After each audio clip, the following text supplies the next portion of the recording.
Good morning. Good morning. It's great to see everybody. My name is Elsie Scott. I'm the director of the Ron Walters Leadership and Public Policy Center here at Howard University and also an adjunct professor in the Department of Political Science. So on behalf of the faculty, staff, and students, we are so happy to join with the Hill today for this program on Black women in politics. We thank the Hill newspaper for reaching out to Howard and asking us to join with them today as we celebrate the role of Black women in politics in the United States. We acknowledge that women in the United States have not always had power. We have not had the right to vote until the 19th Amendment in 1920. And then as Black women, we did not fully get the right to vote until after the passage of the Voting Rights Act of 1965, which removed restrictions such as literacy tests and literacy exams, and fees for voting. So we are happy that today that a lot of the constitutional and legal restrictions have been removed, but we also know there are still people who try to prevent Black women from being fully involved in politics in the United States. But during this month, we also want to celebrate women who have helped to bring us here. And I first want to acknowledge Fannie Lou Hamer. Fannie Lou Hamer co-founded the Mississippi Freedom Democratic Party.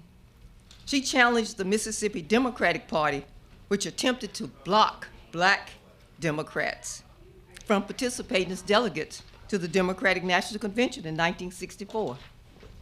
She was finally admitted as a delegate 4 years later in the 1968 convention.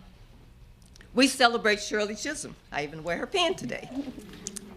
From New York, she became the first Black woman elected to the U.S. Congress in 1968 and the only woman founding member of the Congressional Black Caucus in 1971.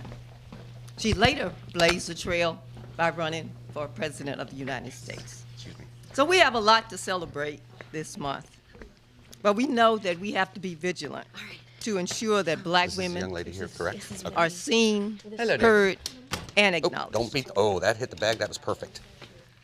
At Howard University, we celebrate the role of Black women in improving the lot of women and others by their political engagement.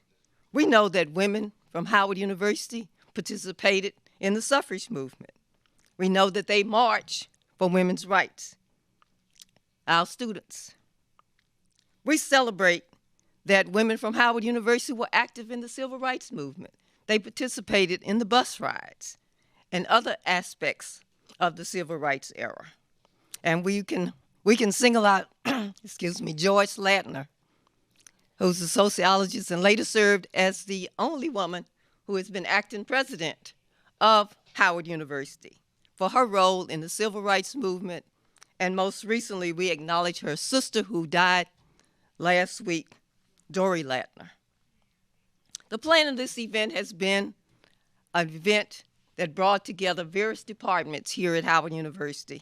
And I just want to thank WHUT, especially Sharon Drayton and the rest of her staff.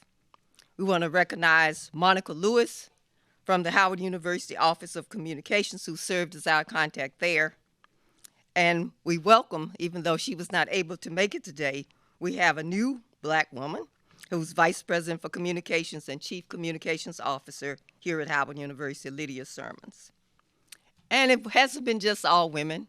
We also recognize Dr. Joe Leonard, who's Assistant Vice President for External Affairs, and his staff for all they have done. And we recognize Black Girls Vote, who helped us to publicize this event. So we look forward to further collaborations, and we especially want to collaborate around the 2014 elections this fall.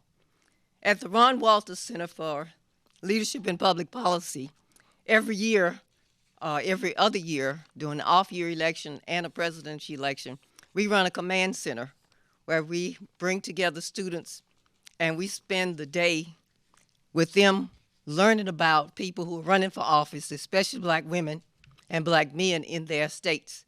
And so we invite the students who are here in November to sign up to be engaged in that.